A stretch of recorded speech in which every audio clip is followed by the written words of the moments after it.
Welcome to the Ad Nauseam podcast, where classical gourmands everywhere can finally get their fill. Join us for a delectable discussion of Greco-Roman civilization stretching from the Minoans and Mycenaeans through the Renaissance and right down to the present.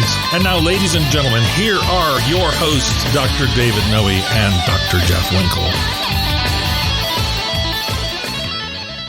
Welcome, Ad Nauseam listeners, to episode 31 of our little podcast. My name is Dr. David Noe. As always, I'm here with my co-host, Dr. Jeff Winkle. How are you, Jeff? I'm doing okay, except for this water glass you gave me. I find it a little emasculating. Really? So if listeners, the one with the yellow duckies on the side? Little duckies. There's little cats jumping around. I somehow feel this is kind of personal. Did you want a lid with that sippy cup? I did not want a lid.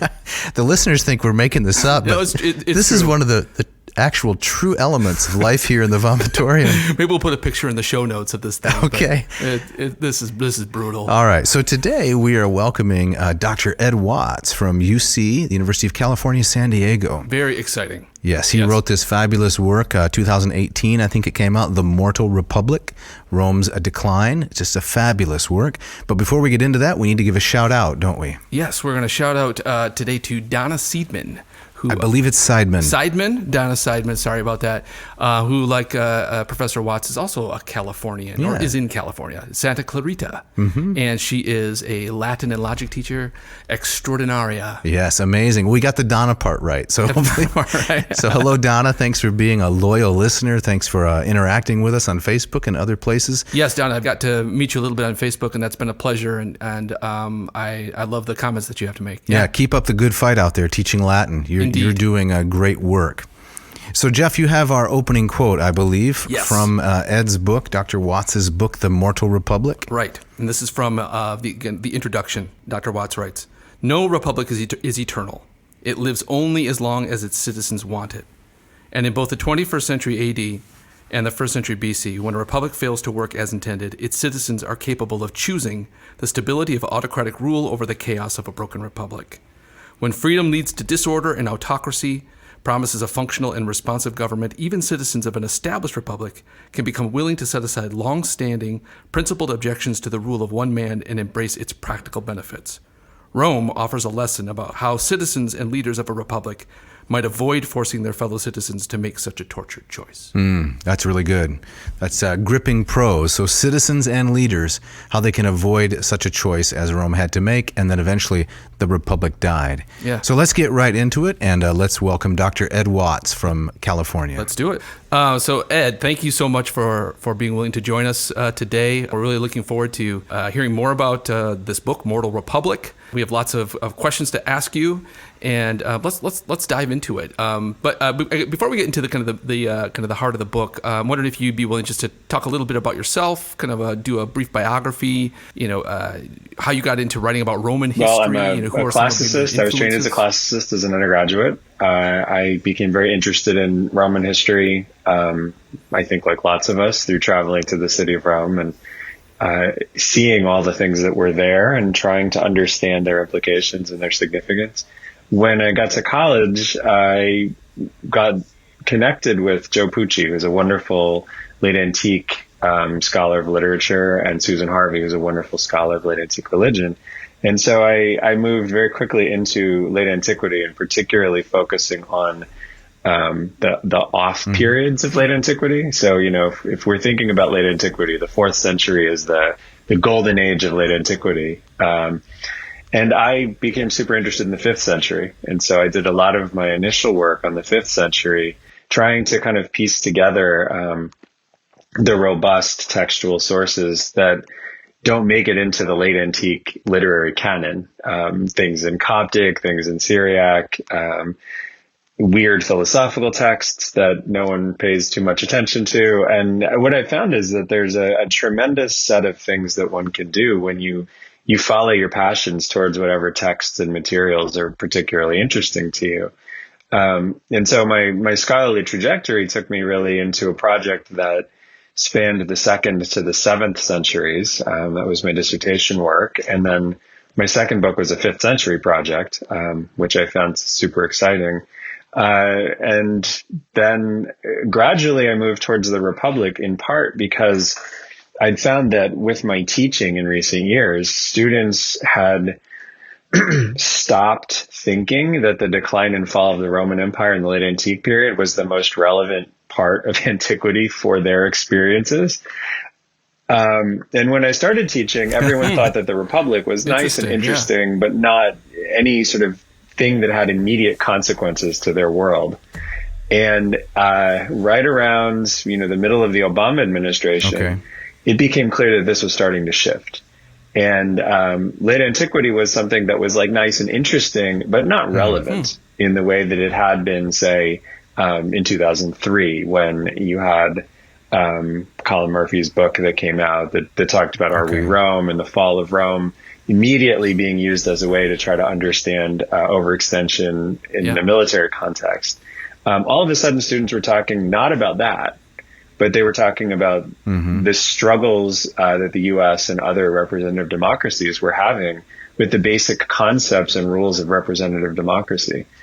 And noticing in my students this shift from the Republic being kind of cool but not relevant to, the Republic being the thing in Roman history that was most relevant to their experiences pushed me to start thinking seriously about turning my writing to examining the story of the Republic and trying to tell that story in a way that was true to the events and true to the sources and true to the dynamics that I saw playing out, but also relevant as a tool to think about what was going on in our world now.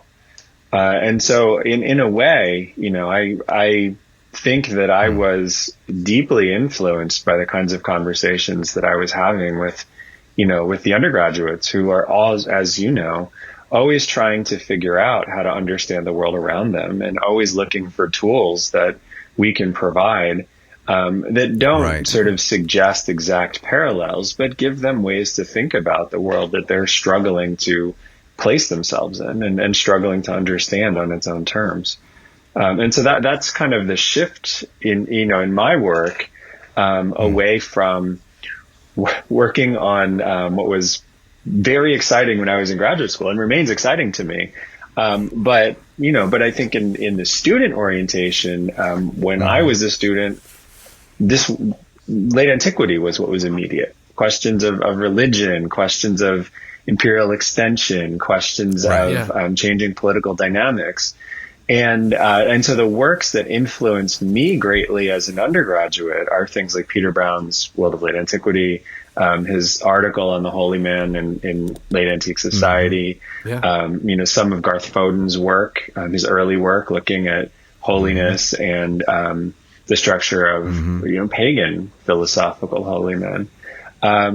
And I still love that work, but in a way, it feels like that work was really wonderful and evocative in the 1990s, in a way that I think is less true now because the world we're living in has changed. And so I don't know that work would resonate with my undergraduates in the way that it did with me, simply because their concerns and the things that animate their interest in antiquity are so different from, what made me excited about it.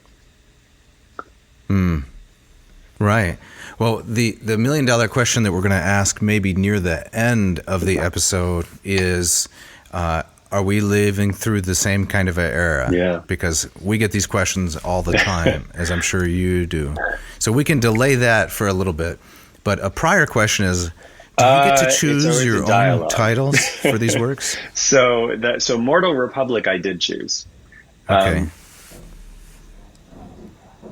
It's a brilliant title. Yeah, I saw that and I thought, that's a great title. For me, the real thing, the one message and one sentence that I wanted people to take away from that is republics are things. Cicero says this, right? It's not my idea.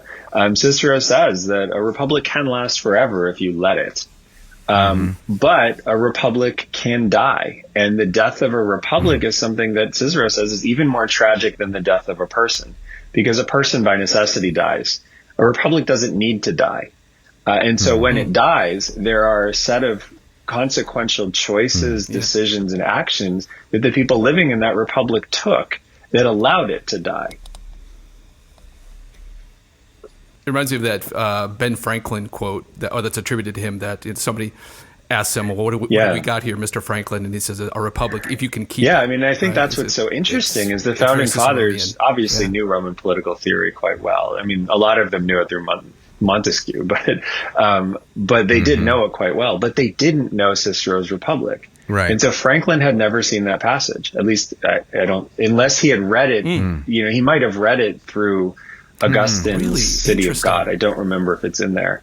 But the actual text of Cicero's Republic isn't found until the early 19th century.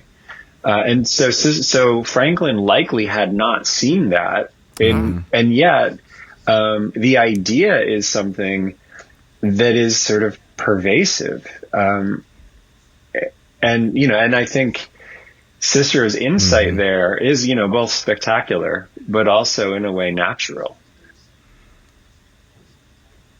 Because political institutions are made up of the wills and ideas of a vast number of people and their different motivations and priorities, as opposed to an individual's life. Yeah, so The Final Pagan Generation, also another great title, and we're not talking about that today, but it's interesting as you describe how your interests shifted backward chronologically to the Republic. And one of the questions we wanted to ask is, in the writing of Roman history, when we were both in grad school, we were taught to some extent that none of these men had noble motives, that they were all completely self-interested. Cicero kind of reached his low point in the 19th century with Theodore Mommsen, and we have all of his correspondence, so we see him at his worst. As you were writing this book, did you have times when you thought, now here's a noble motive, an unselfish interest, or is it all just competition for power? That's a really wonderful question, because I think you do see in the earliest stages of the Republic with people like Fabricius. I mean, you do see people who I think do have noble motives, but it's also, when you're talking about events in the 280s, you're right on that border where you still have the kind of mythologizing of the Roman past that dominates like our stories about the 5th century BC, right? I mean, guys like Ahala and Cincinnatus who are just bouncing around. Are they real at all is a legitimate question. And I think when you're getting into the discussion of the Pyrrhic Wars, you're like right at that border where I think you do have real people, but I don't know if you have real motivations. I think as you get into the 2nd century and the 1st century BC, it gets harder because these are real people and they're complicated. I think, there are moments where you can look at some of these people and say, these actually are principles that these people adhere to, even if there's negative consequences for them. I mean, I think Caesar is a great example of that, where a lot of what Caesar does is reprehensible. The ambition, the accumulation of power, the willingness to use intimidation tactics. I think all of this stuff is really, really, really problematic. But I think there is, and it's not even mentioning what he did in Gaul. But I think there is a principle that's just within that the is context genuinely of Rome. Caesarian that I think is something that is really respectable. Caesar was on the other side of Sulla's his persecutions, and Caesar knew what it looks like when somebody wins a civil war and takes the decision to destroy their enemies, actually destroy their enemies. And I think as a basic principle, Caesar did not agree with that. I mean, we see this in the speeches about Catiline, where Caesar, I think, really is saying what Sallust and what Cicero sort of suggest he's saying. We cannot take the lives of our fellow citizens. We just cannot do that. We definitely cannot do it without trial. And I think that Caesar's clemency grows out of that same impulse. And I think he wasn't a stupid man. I think he understood that there was a real risk in taking that step, but it wasn't a Rome he wanted to live in, where these kinds of steps were not taken. And so I think there are moments where you see people behaving that way, where you do see principle. But I think it's really hard to see them following through. And Brutus is the perfect example of that, where, Brutus is really struggling with what the principle of liberty is. And in the 50s, it means one thing. It means, Brutus, the founder of the Republic, and a holla, right? In the 40s, it means something a little bit different. And then when he is arming to fight the Civil War, it means basically sacking cities and stealing property and, doing things that no one would say are principled behaviors. Right. So to return to Caesar for a moment, his famous clementia after the war, you wouldn't then interpret that as purely self-serving. So he's not forgiving his enemies in order to I put a lot of stock in what Caesar was saying in 63. Because I think that is intellectually consistent with what he's doing in the 40s. Otherwise, if we didn't see how he responded to Catiline, I think that what you're saying would add up. I mean, I think I would incline towards that. But the fact that we have Caesar taking a principled stand when he's not nobody, but he's not who he will become. And it's actually at great cost to himself to do that in 63. That's a good point. I mean, he almost gets arrested because of it. And so I think there is a principle there that sort of continues through Caesar's entire career. And I think he always understood that there was a cost to that. But the principle mattered enough to him that he was willing to absorb that cost. In kind of your telling of the story, I certainly got a sense of the death of the Republic is a death by 1,000 cuts. But in talking about Caesar, one of the questions that I jotted down was there a moment where you thought, if such and such a person had done blank, this whole thing could have turned around? Was there a moment where before Caesar, it all kind of steamrolls into ambition and perpetual dictatorship? Was there something Caesar could have done that could have righted the ship, or somebody else? You mean a Rubicon moment? Is that what you're looking for? I think by Caesar, I think it's over. I mean, it's a question of when, but it's over. I think that. I mean, again, I don't like Cicero as a person. I know that I don't like him as a person. And actually, even as a Latin stylist, I don't like him. I like Sallust a lot more. Yeah, I know. Oh, man. You're talking to a Ciceronian over here. His insights are incredibly precise and profound. And I think when he takes the Republic and he situates this as a discussion of Scipio Aemilianus, he's right. I mean, that is a moment where what Cicero dramatically stages in the Republic is a moment that I think could have, under the right circumstances with the right people, stabilized things. I mean, it would have taken a long time to undo the damage that Tiberius Gracchus had done, but I think it was still possible. And then I think Cicero's right to think that. I think that the moment he chooses is the moment where you really could say there are choices that people could have made. There are things that people could have done. And there are ways that this could have worked where you wouldn't have ended up with the first century that you got. But I think by the time you get to Marius, even actually by the time you're in the 110s and you have this sort of quasi oligarchy with the Caecilius Metelli and, and these other dynastic families that have kind of clamped down on running the state after the death of Gaius Gracchus, I think it's already too late. But I think in the 130s, it was not yet too late. And, and I think Cicero I think it's really hard to recover Scipio Aemilianus. You to actually get a sense of who he was and what he was actually capable of doing and how much insight he had into the dynamics of that moment. But Cicero, I think Cicero found a moment, and I think he found a person, and I think it's plausible.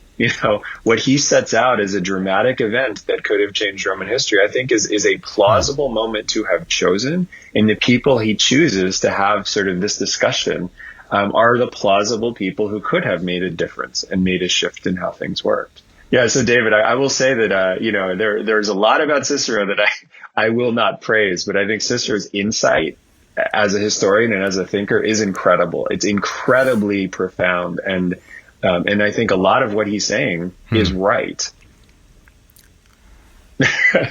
Now, that's a compliment I've never heard paid to Cicero. So I like that, and I'm going to think about that carefully in the next months and years. To go back to Caesar for a second, you say by his lifetime, it's inevitable. So do you then subscribe to the notion that I've often heard from other Roman historians, that it's just a question of who's going to become the absolute ruler, the potentate or autocrat, and Caesar's distinguished because he managed to rise to the top of the heap, and someone else, maybe Brutus, maybe another one of the families, would have taken over? I actually think that the most likely outcome was that Rome was going to lose its empire and everything was going to sort of spin off into separate entities. I think that this is what you see, it's what you see with Sulla, where, Spain spins off and it's, basically operating independently. It even happens with Caesar, right? Caesar never actually controlled all of Rome's territory. The sons of Pompey controlled territory that didn't actually get reabsorbed until the second triumvirate. Even Augustus, it took a very long time for him to actually consolidate authority over all of Rome's territory. And I think that what we miss in that is Augustus is both incredibly ruthless, incredibly talented, and also incredibly young. And that's why this all manages to come together, is because you have somebody who's willing to do, his principles are, I want to survive. There's no Caesarian sense of I want to do the right thing, or I want to protect rights, or there's a conceptual understanding of what citizens are and what a state does to citizens. Augustus shares none of those things with Caesar. And so Augustus is willing to do whatever it takes to survive under the terms that he sets. And he's also young enough that he can set terms that will then, as Tacitus says, get fixed, because nobody remembers anything else. But if we think about how unlikely those circumstances are, those are the circumstances that make the Roman Empire possible. And if we think about how unlikely those circumstances are, I think that the Republic as a representative democracy that controlled all of the territory that Rome controlled from the center could not have survived the first century.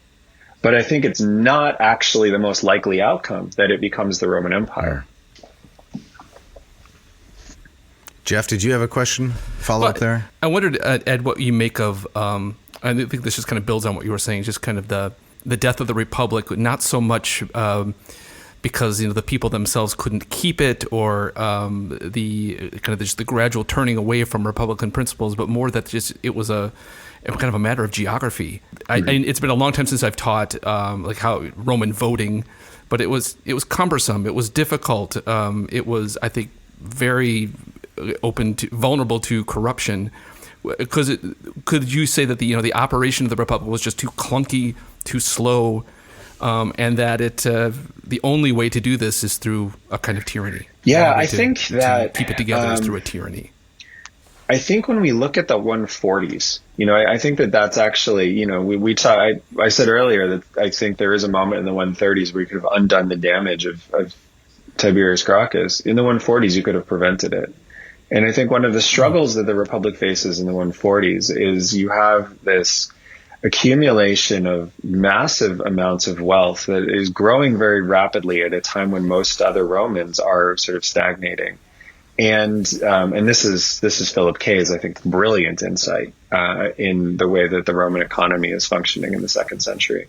But the challenge that the Republic faces is those people have their money legally for the most part, right? These people who are getting very wealthy, their money is legally theirs.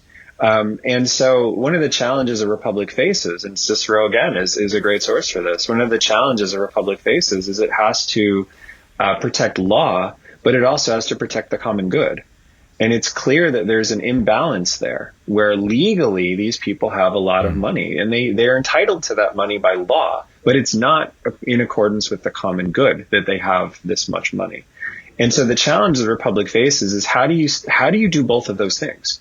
Or what do you do with these people who have this much money, but it's not pursuing the common good? What is the compromise that recognizes their legal right to their wealth, but also ameliorates some of the problems to the common good of the republic and the people living in it that this much accumulated wealth causes. And in the 140s, the failure that the republic has is it can't come up with a way to do that. And what you eventually get is tensions that boil over because people exploit these tensions. So I think that this sort of fundamental problem between what people legally have acquired and what's good for the society is, in a way, the root of the fundamental questions that you have that, when we talk about the optimates and the populares, I don't really like that conflict as a sort of binary because I think it's much more complicated. But that's the basic, philosophical question between those outlooks. You could have headed all of that off if the Republic had been more effective in the 140s when everybody still had faith in it doing it. And the voting system in the 140s would have enabled you to do that if you could have found the correct and appropriate compromise, and everybody understood the necessity for it. So that seems to be mentioning a more of a technical question then. What's the technical mechanism for the very wealthy to legally hold their wealth but not let the inequality become so great that there's no more a sense of public duty? So I wonder the interplay between a technical answer to that question and more of what has to do with the customs and traditions. Yeah, I mean, it's so a very that's not the best dichotomy, but I think what I'm asking. And it's the idea of society that's governed by law has to have popular buy-in. It has to regularly check back with its citizens to be sure that they're comfortable with what's happening. And in Athenian democracy, this was done every year, right? You would have a kind of meeting in the assembly where everybody would say, okay, we're good with what has happened in the past year. Let's move forward on that basis. And presumably you could vote and say, no, we're not good with what happened. And we need a reset. And in Rome, there wasn't exactly that act, but the fact that you would have the consuls come out and justify their behavior every year. And this would then be sort of approved in an assembly was a similar ceremonial step. And so I think that really is the fundamental challenge that the Republic faced in the 140s is this practical one of, as you get more citizens, the Republic still has to represent them. And especially in the second century, what do you do with Italians who are governed by these laws, make a lot of money on the basis of these laws, rent land from the Republic itself, but don't have a say in what's happening? They have to work through intermediaries. And that's, of course, what leads to the social war. But I think all of these problems could have been headed off potentially. And I think if Romans understood what was at stake in the 140s, they would have been headed off. I don't think they got quite what these tensions would mean in the long term. But of course, we can understand that because the social, conflict of the orders had ended almost 150 years before that. There hadn't been political violence really since, if we trust it, the mid-5th century BC, according to our narratives. Why would you in the 140s think, well, this is a crisis? And nobody's in the streets, nobody's rioting, there's no violence, but this is a crisis. And it's a crisis that could, if we don't figure it out, it's a crisis that will make people so angry that people will start trying to exploit it for their own benefits. So on page 65 of the text, I don't expect you to remember the actual page, but I'll give you a little quote. You're talking about Marcus Crassus, who's been always to me a fascinating figure. And I don't know which of the primary sources says that Caesar was the most talented man in Rome, Crassus was the richest, and Pompey was the handsomest, which doesn't seem to me the case at all based on the... He's got a nice haircut, but you say about Crassus on 65, rapid wealth creation like that experienced by Romans in the first half of the 2nd century, so for our listeners, 100 to 50 BC or BCE, can be profoundly destabilizing to a social order that relies upon elite political competition.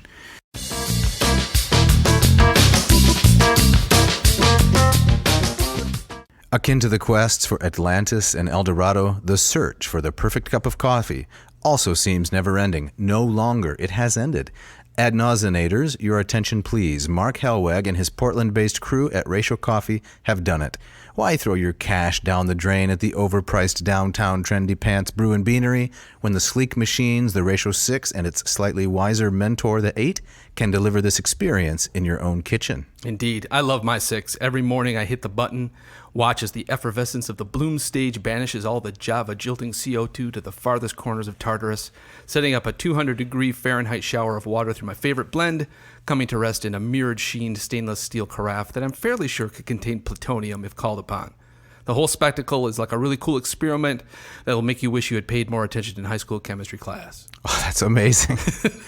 Wow. But here's the best part. Listeners, right now, you can go to ratiocoffee.com, R-A-T-I-O, we trust you can spell coffee, and get a 15% exclusive discount on the Ratio 6. Enter special code ANCO for 15% off the Ratio 6. Who knew? It's true. You can bring the brew home to you. This episode of Ad Nauseam is brought to you in part by Hackett Publishing, an independent publisher since 1972. Hackett brings the best of classics and humanities to a wide audience with affordable, attractive offerings. Now, Dave, I know you like to read philosophy all the time, but what does Hackett have in this vein? Oh, that vein is rich, Jeff, and extends for miles. There's gold in them there hills. Hackett has a new series of Aristotle translations from CDC Reeve called The New Hackett Aristotle. Who wouldn't like to hack at some Aristotle? I'm up for that. I'm really looking forward to this. The series will eventually include new translations of all of Aristotle's works. Excellent. Hackett has titles on ancient Rome, too, with translations of Suetonius, Livy, and more. That's right, Jeff. Can you set up our posse for some savings? I can. AN crew, my homies. Right now you can save 20%. Did you just say my homies? I claim nothing. You just follow the script, is that right? My peeps, right now you can save 20% on any order and receive free shipping from Hackett Publishing. That's right. All you have to do is go to hackettpublishing.com, Hackett, Hackett Publishing. Find the text you want. Enter AN2021 in the box, which asks for the coupon code. Don't hesitate. Check out hackettpublishing.com today. Today's episode is also brought to you by the good people at Ad Astra Coffee Roasters of Hillsdale, Michigan. To the stars with great coffee. Now, Dave, Patrick, and his crew, they are in South Central Michigan. They really know how to roast those beans. That's right, Jeff. The poetry series featuring Wallace Stevens, Rainer Maria Rilke, and William Wordsworth, plus the Las Lajas Microlot and my favorite, Tenebris. These are extraordinary blends. They also have a new poetry series in blue. It's from Guatemala. It's called Huehuetenango. What was that? I'm sorry? Huehuetenango. That sounds very interesting. Thank you. That's right. Listeners, if you haven't checked out their website, you should just take a look. It explains how they use an old-fashioned method of roasting with a giant repurposed roaster, and it explains where they source these beans. It's a really well-done presentation. Right, and they also only roast coffee that ranks 84 or higher on the 100-point coffee grading scale. Jeff, that's really good, right? It is pretty good, Yeah. yeah. Can you tell our loyal listeners how to score some Ad Astra coffee beans? I certainly can. So, AN friends, go to adastraroasters.com, Ad Astra, ADASTRA, roasters.com, and check out some of their delicious offerings. You get a special 10% off by entering code ANAA, and you can also sign up for their monthly subscriptions. Check it out. Do it.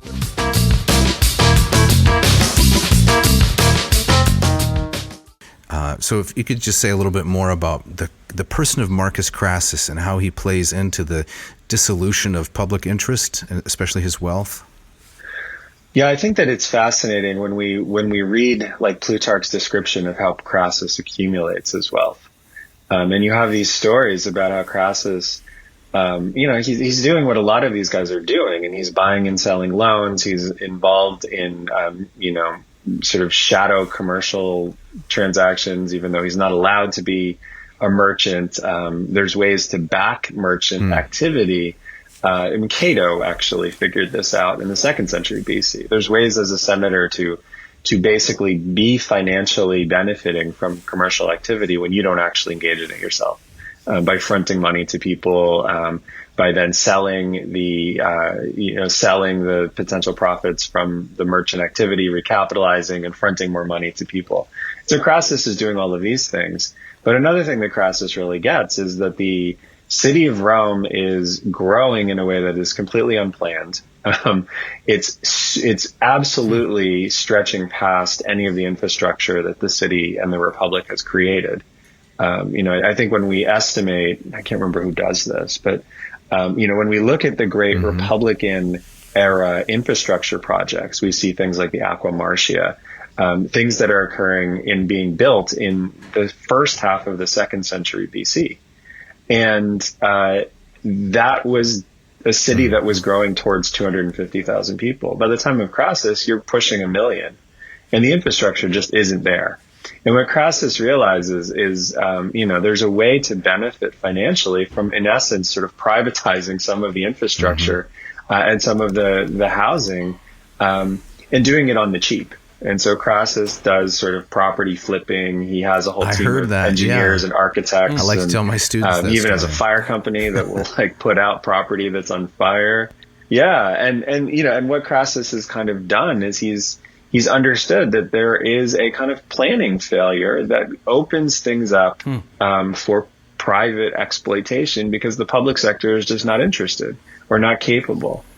And so what ends up happening is people like Crassus who understand these dynamics can become spectacularly wealthy because all of a sudden you're in a dynamic economy. And this is what Kay's book shows really impressively. Right.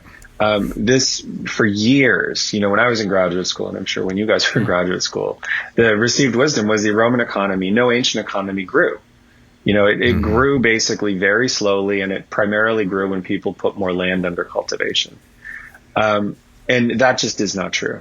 Right. It just can't be true, given what we know about some of the sums that are involved, given what we know about some of in the imperial period, things like Trajan's Alimentus scheme. This is all working off of a financial arrangement. Right. It's working off of the assumption of a very strong financial system. That's robust and sophisticated. But as we know in our society, you get how that works. You can become spectacularly wealthy, but most people don't get how it works. And some of the people who really don't get how it works are old money rich people. And that's one of the fundamental problems that Crassus and others are confronting, where you have old established families that cannot compete with people like Crassus because they just don't have the wealth to do it. And the initial push that you see in the 2nd century when this is all starting up, is to just put in sumptuary laws. But that goes away relatively quickly. And then the state really struggles to figure out how you balance the hereditary prerogatives of some of these old money families with the dynamism and economic creativity of people like Crassus. And sumptuary laws don't have anything to do with the production of wealth, but only the public consumption. And so it doesn't really address the root problem, it seems to me. Especially when people like Crassus are becoming so spectacularly wealthy. I mean, the sumptuary laws are they're even struggling to constrain someone like Scipio Africanus. And Crassus is 60 times as wealthy as Scipio. So just for the sake of our listeners so we're all on the same page, a sumptuary law is a rule that limits the amount of public display of wealth. So the wearing of jewelry and things like that. Correct me if I'm wrong, Ed. The kinds of banquets and parties you can throw. So it's meant to keep the inequalities of wealth out of the public eye. And it's super important in a Republican system where what you basically have is a system where magistrates are elected to represent the will of voters and to execute the ideas of these voters. And so because those are representative democracies, the competition is incredibly fierce to be one of those representatives, especially at the highest levels. And so somebody with a lot of wealth can basically, as we know in our society, can kind of put their thumb on the scale and attract a lot more attention to themselves. And they then become harder to defeat in electoral context. And that's what's really a challenge to these old families, because the Roman hereditary aristocracy expected that each generation they're going to hold prominent offices because it's kind of, in their view, their prerogative, right? These are offices that shift between a few, wealthy patrician families, and all of a sudden there are these people who are tens and hundreds of times as wealthy as these old families, and the old families can't compete. And so the sumptuary laws are a way to kind of level the competition artificially. But of course they fail when you have someone like Crassus, who is just so wealthy and has so much capacity to use that wealth deliberately to create influence for himself, both as a person running for office, but then also as basically providing financing to a coalition of people who will be dependent upon him and will look out for his interests. So was Crassus behind Catiline, as the story goes? Is that just you just take that as a given? I don't, actually. So Ed, just to follow up on that, I wonder, do you see Caesar recognizing things in this regard that Crassus did not? You talk a lot in your book about kind of Caesar's skill as a politician, and when you were talking about Crassus taking advantage of Rome kind of growing without a plan. Caesar comes back from Alexandria, and when at the time of his assassination, seems to have plans for turning Rome into something closer to Alexandria. He bequeaths this money to the people in his will. Yeah. Are we seeing a Caesar kind of tackling those things that in a more kind of popular way that Crassus did for more personal gain? I think that's certain. That's definitely true. I mean, I think there's actually a couple moments that we could point to where you see politicians in the very late phases of this making a bet that doing these things publicly will actually enhance their prestige greatly. I mean, Caesar is a good example of this. And I think one of the genius things that Caesar does is leave his estates, leave his gardens to the public in his will. I think that is, I think in some cases we understate the significance of that as a gesture to people in Rome, in a city that is, again, growing in an unplanned way, growing really quickly. It's disgusting. It's smelly. There's not a lot of open space. And Caesar understood this as a gesture that would secure his legacy. And so I think that that's brilliant. I think a forward-looking step is when you see Agrippa start building up things like aqueducts and other public infrastructure in the lead up to the war with Antony. I think we need to see that alongside the Oath of All Italy as a concerted campaign to say that Octavian's regime and Octavian's allies are providing things for Romans that the Republic was incapable of doing, but Antony was not interested in doing. And so I think that you're seeing in that a way of kind of structuring and laying the groundwork for the step that Octavian is eventually going to have to take when his triumphal powers expire. He needs to make people understand that there is a future that is more organized and more responsive than what the past has been, and even more organized and responsive than what Caesar had been doing. And so I think that public infrastructure is boring. That's why the Republic didn't want to build it. And it takes a long time to do. And that's why none of these magistrates wanted to do it, because they would start it and someone else would finish it. And as you get into a city the size of what Rome was in the first century, even censors wouldn't have been able to complete a lot of the infrastructure work that was essential. So there's nothing glamorous about bridges and bypasses and way stations and things like that. There is if you can finish it, right? Okay. There is if you can finish it. And put your name over the portico, right? Yeah, I mean, Fabricius, that's a small bridge, right? You could finish that. Right. But the Aqua Marcia, some of these things that come out in the second century, they are responsive to the growing city. But the city is small enough that some of these things can be finished in such a way that you do get to stick your name on it. But when you get into a city of the size of Rome, I mean, a city that, at least we're always taught, is the biggest city the world had ever seen. No one knew how to build the infrastructure for a city like that. And so there's going to be stuff that fails. There's going to be stuff that takes a long time to build. There's going to be stuff that if you're working as a magistrate, you are going to struggle to get it done in the amount of time you have.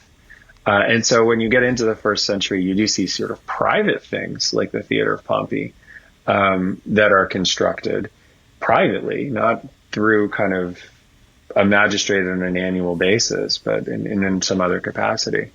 But the Republic really fails dramatically in doing the kind of infrastructure work that the city needs. Ed, did you happen to watch HBO's Rome? Yes.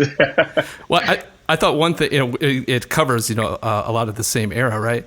But I thought one thing that did very well was of getting at the disgustingness of Rome. I mean, something that, that Hollywood often misses, portraying as this gleaming city of marble from one end to the other. But I thought I did a good job of kind of showing kind of the back streets of Rome as being just god awful. Yeah. I mean, I think we could only really understand that if we could somehow convey smell. Exactly. And noise. Right. I mean, there's a reason these houses are all built facing inside. There's a reason why these walls are so thick. There's all of these things that we kind of take for granted almost, especially those of us who spend our lives, looking through things that are Roman. Right. We don't know that smell. I think that's the thing that we miss, like this very just sort of vile and visceral experience of being out in a city like that. Yeah. There's a reason why everybody has incense in every room in their house. All of these things that, that we kind of know, but we don't put together. The first time I visited Rome was 2004, and I was prepared for the marble city of Augustus, and I was pretty disappointed.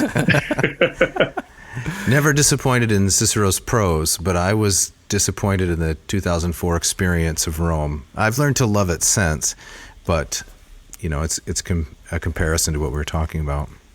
No, I think that the only way that we could even get close to it is if we were there during a garbage strike when a sewer broke. Right. I think that's the smell we would have to imagine. And so when you have something like Caesar's Gardens that are available to regular people, I mean, rich people could build their houses and build their walls and go to the countryside in the summer when it really smelled really badly. And when there isn't rain and there isn't sort of water flowing to wash some of this stuff away. But poor people couldn't, regular people couldn't. Right. And so having something like Caesar's Gardens, it's really hard for us to appreciate what that probably meant to regular Romans who didn't get a respite from this ever. Never got quiet, never got greenery, never got a freedom from this smell. They had no Tusculan villa they could escape to on the weekend like Cicero. Right. So we're kind of on the downslope here, and we should probably get to your $1 million question that you started. Well, with. There's something before that I wanted to ask. Okay, please. So, I'm trained as a philosopher mostly, rhetoric, some theology, but like a generalist, I teach Roman history from time to time, try to stay close to the texts and so forth. I always have this nagging feeling I'm doing something wrong in terms of the accuracy of what I present to my students. So now that we have a bona fide expert, just a question. I try to present to my students the profound conservatism of Roman society, that it's so conservative that even those persons today who consider themselves conservative or traditionalist would not match up well with a Roman sense of conservatism. The joint executive, to veto pretty much any new legislation, the antagonism inherent in terms like res novae, anything new is therefore to be suspected, and it's probably wrong. In the general amphitheater here, or am I off in some of these descriptions? One of the things I'm really struggling conceptually with right now is how we come to terms with this day-to-day, not only conservatism, but disrespect for the basic humanity of people, with this kind of long-term way that the Romans think about people and inclusion. Like I mean, Roman slavery is a perfect example of this. It's a horrible institution. People really are. I mean, and they are treated as property, but they're treated as dispensable property. They're treated as property that can be destroyed for fun. And yet, in the long term, Roman slaves get integrated into Roman society. They get full Roman citizenship. Their children can become really prominent people in Rome. They can become ultimately even, rising through like the levels of like the equestrian rank and even into the Senate. And there's no explicit political stigma on that descent. How do we come to terms with that, right? How do we come to terms with an ancient society that is so brutal to slaves in some contexts, and in the short term is horrible in its very conception of their humanity, but in the long term takes this other view that is inclusive and incorporates them and integrates them and gives them real meaningful roles in society? And I think the question of conservatism is related to that. In the short term, in the day-to-day, this is an incredibly conservative society. It does not want to move fast. It's designed to not do that. But then if you look at the constitutional history of the Republic, what you have when the Republic is set up is a counter-revolution. It's an oligarchic counter-revolution to what Servius Tullius had created. And yet, all of the principles that animated that counter-revolution are eventually undone. And they're undone peacefully through compromise and through deliberation. I mean, this isn't Tyranny, where you have this aggressive kind of bouncing back and forth between very liberal constitutional structures and very conservative ones, and there's always violence that separates the shift between those poles. In Rome, the long-term story is a society that is actually willing to evolve and willing to incorporate and willing to expand itself. But on the day-to-day, you're right, it is incredibly conservative.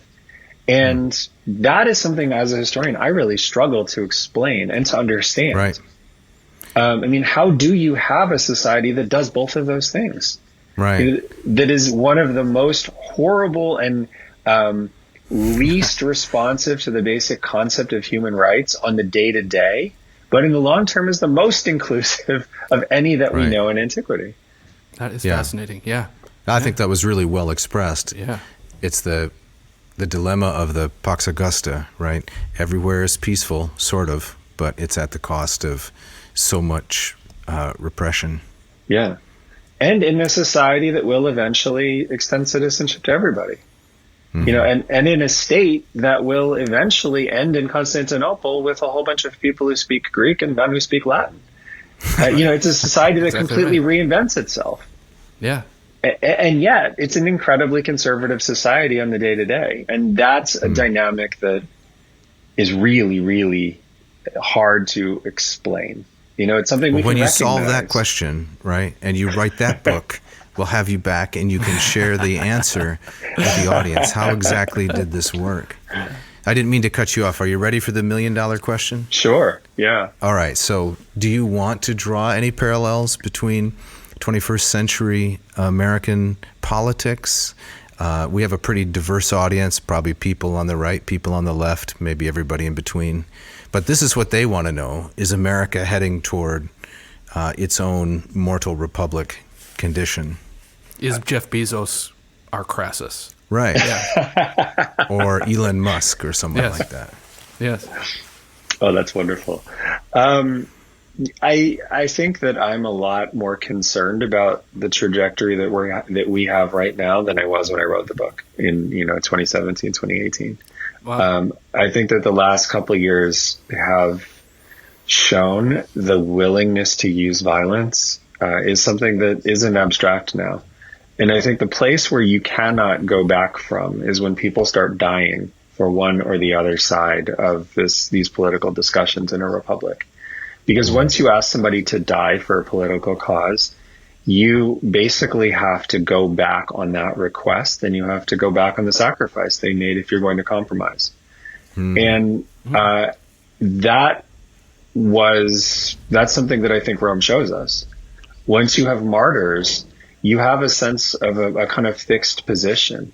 And it's very hard for society to come back together once you have people who have given their life for something. That's an absolute sacrifice. And to compromise a position that someone made that absolute sacrifice for is very, very difficult and probably fatal to the people who do it. And so I think that's maybe the one thing that we as a society need to really figure out how to pull back from, is this tendency towards political violence. I don't think we've quite gotten to the point where, say, Rome was in the 130s or 120s, where you did have martyrs for an absolutist populist cause that wasn't coherent, right? It just was a sort of set of ideas, and people died for them. Large numbers of people died for them. And we're not there, but we need to be very careful that we don't get there, because then it's very, very hard to pull back, especially when those ideas are abstract. That's really well said. I hadn't realized about the consequences of what do you do with the memory and the sacrifice that a person has made for a political cause.